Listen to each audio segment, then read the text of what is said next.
I really enjoy exploring the holding environment. And we've heard so many beautiful and rich talks about its importance. We come back to the holding environment,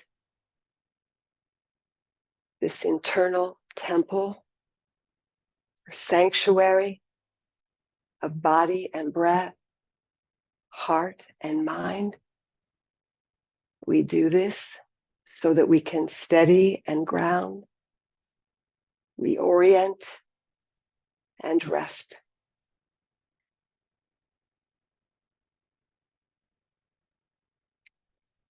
Mindfulness has been defined as a posture of non-judgmental, non-self-referential posture of caring attention, as if a dear friend or a wise elder or a beneficial presence is watching over the experience of our well-being in this moment.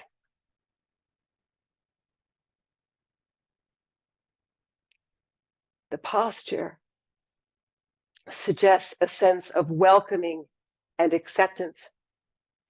And it's important for us to learn how to receive these messages of welcoming, of care, of kindness, and acceptance.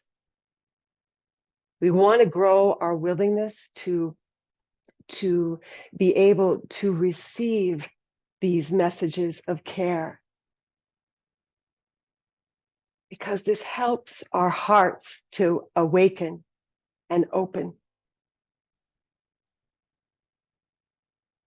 The heart that is cautious and closed is a heart that's been hurt. And we want to set up the conditions of our holding environment that allow and support the heart to open and to be stronger and to heal.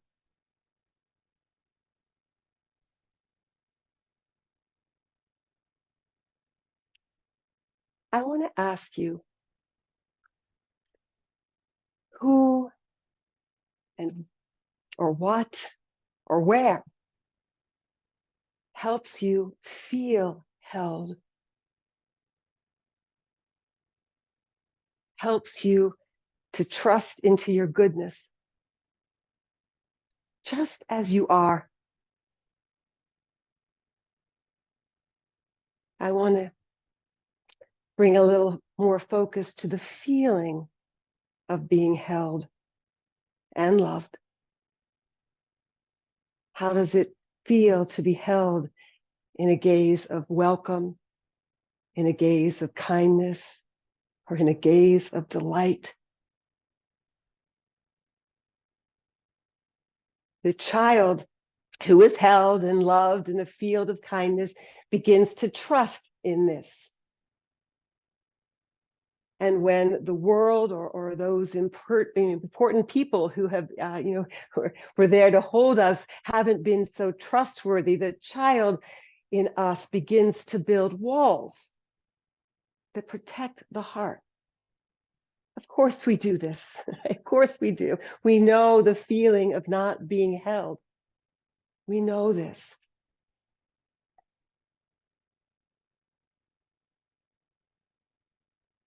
When there is an atmosphere of friendliness, the body, heart, mind begin to relax. And some of the constriction and tightness is released a little. And there's a little more room and spaciousness for us. I heard this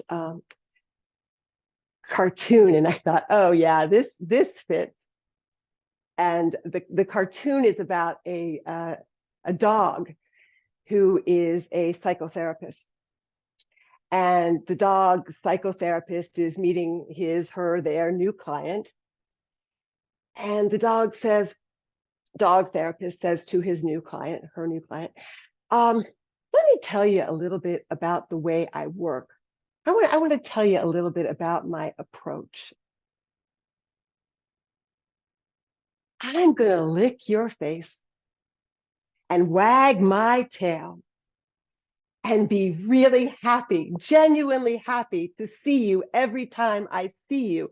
I'm going to do this again and again and again. I'm going to do it until you really begin to like yourself.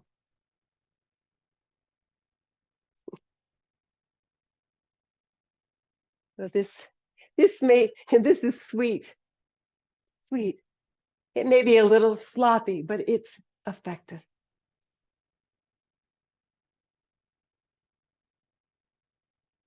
Who, what, or where helps us to remember that we are lovable and that we belong. Because one expression of suffering is forgetting that we are intrinsically lovable and worthy and that we belong.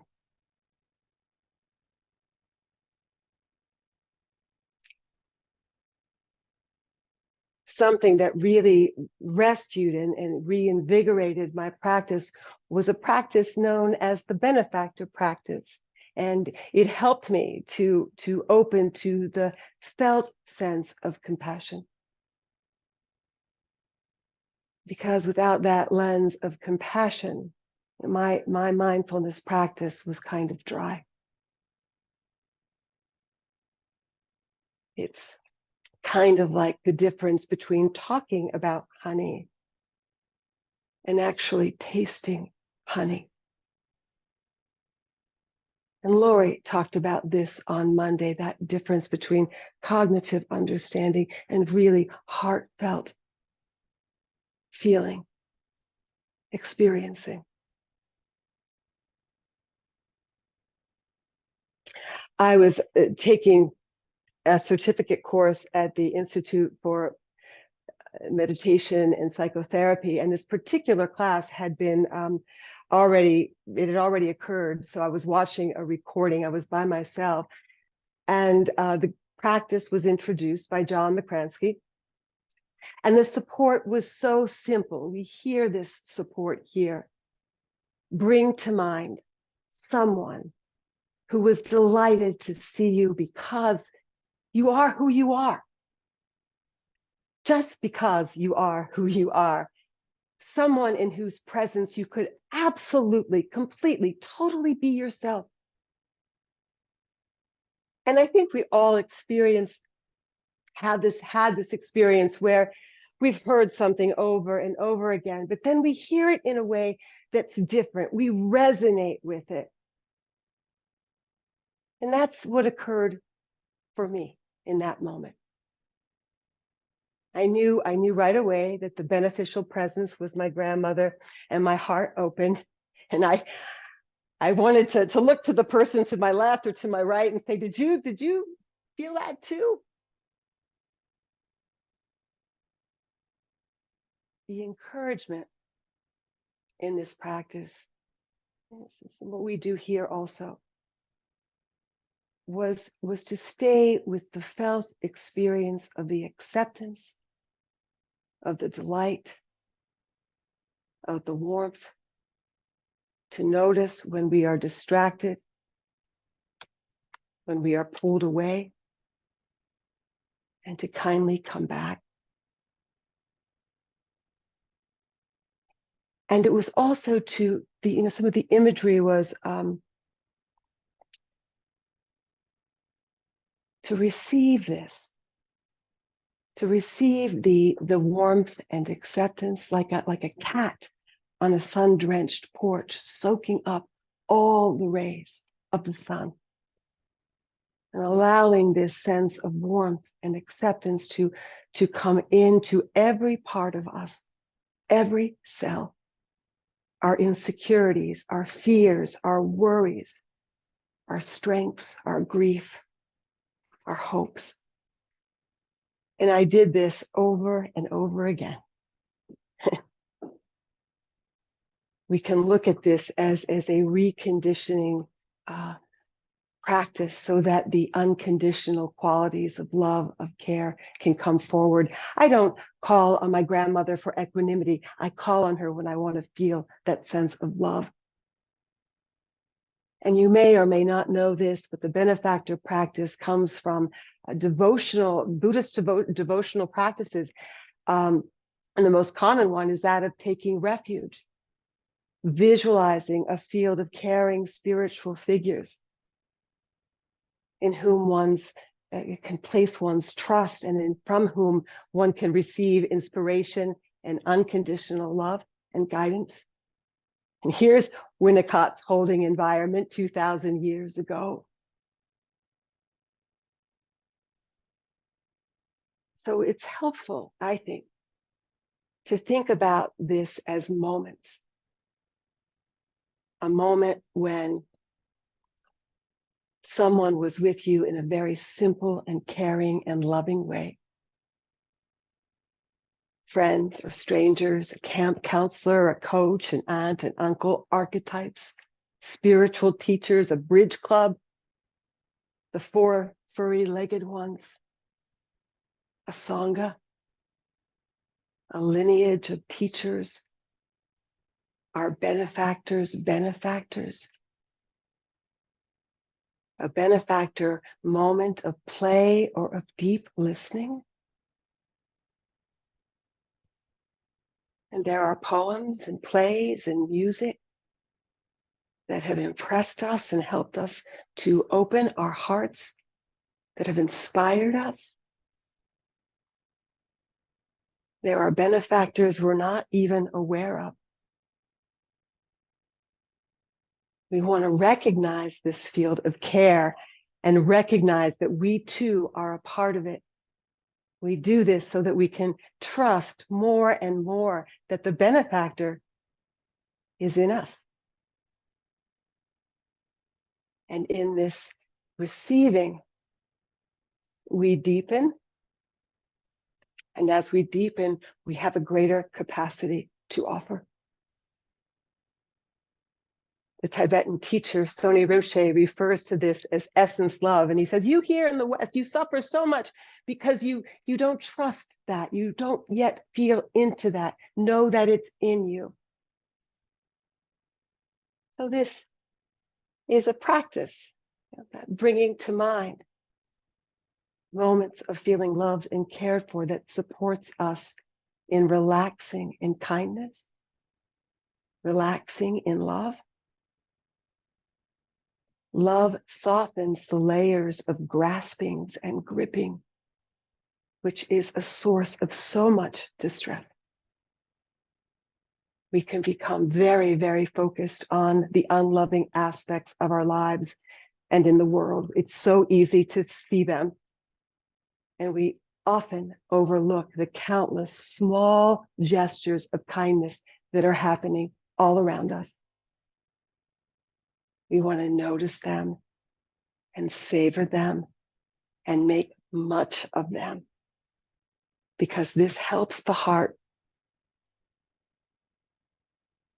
And it helps this heart to know that moments of care and kindness are happening right now. Mindfulness has been described as a posture of non-judgmental, non-self-referential. It is a posture of caring attention, as if a dear friend or wise elder or beneficial presence is watching over the experience of well-being in this moment.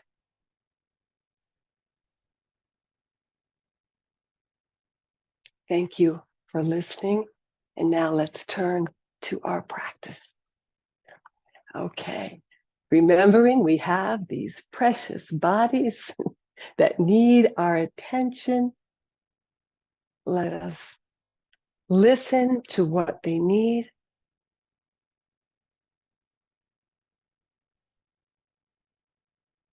Seeing what needs to stretch, what might open a little. noticing what is tight, what feels flexible.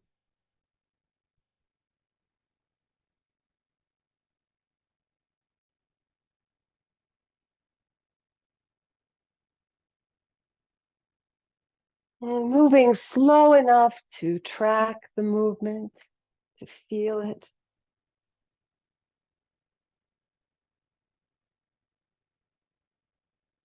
Maybe you need to shake it out a little bit.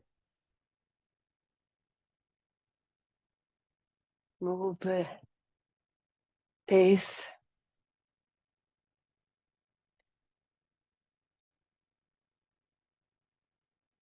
Sometimes massaging, tapping lightly.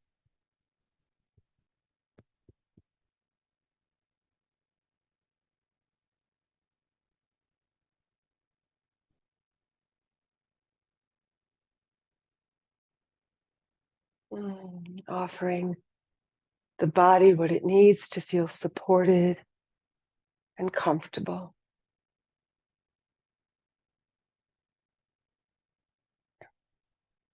And when you're ready in your time, coming into a posture that you can settle in for a little while.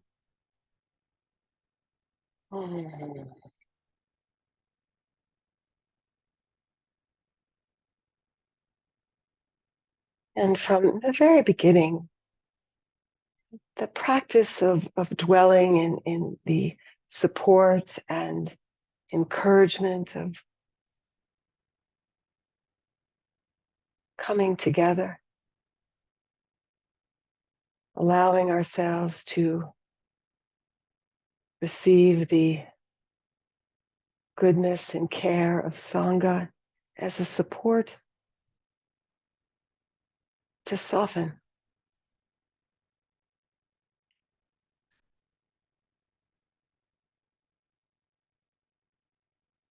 The eyes can be closed or soft gaze down.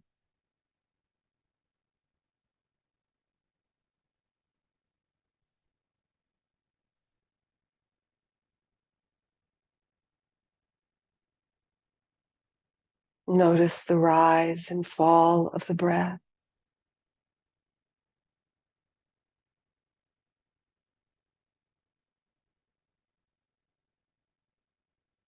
The in and out of the breath in the body, breathing.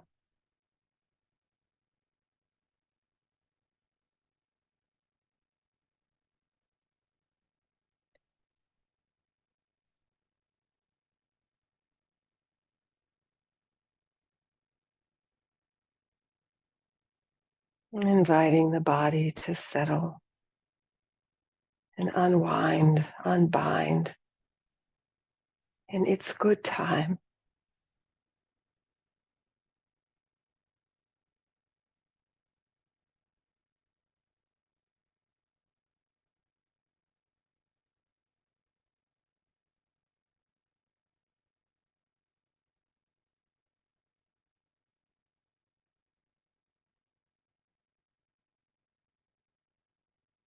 Feeling the support of the chair.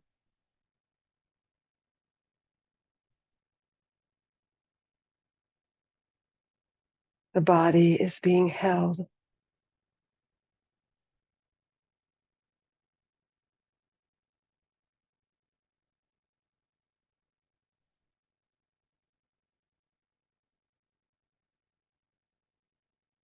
Let's see if it can relax a little into the feeling of support, whatever is available. Sensing support.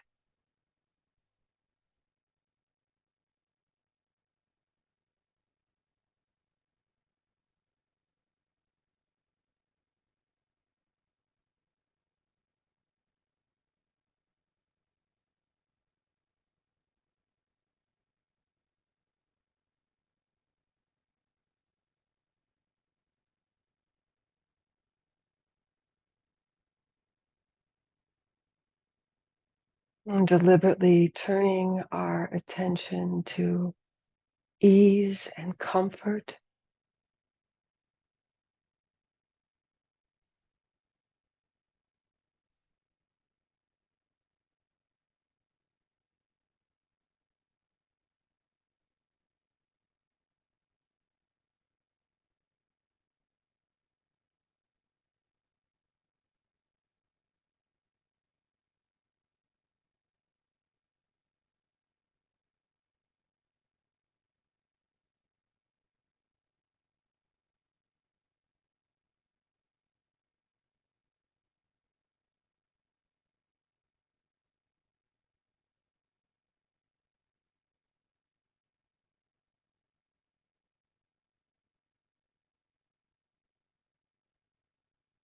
orienting the heart in the direction of care, kindness.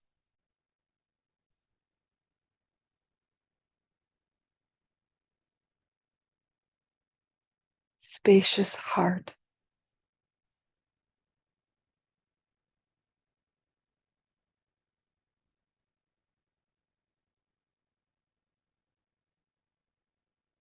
And for this short practice, thoughts and feelings will that come and go. See if they can be like the weather fronts, storms or clouds that come and go.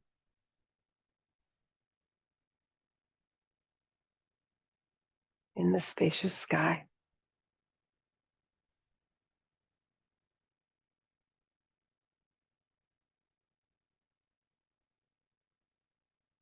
Unwinding, unbinding.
Awareness, like a dear friend, patiently waiting, welcoming, inviting you into presence.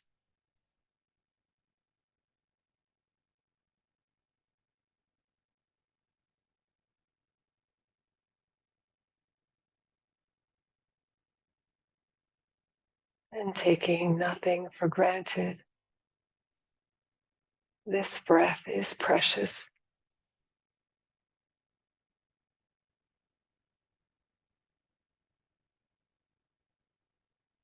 Receiving the gift of this breath in this moment.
And in the last couple of moments,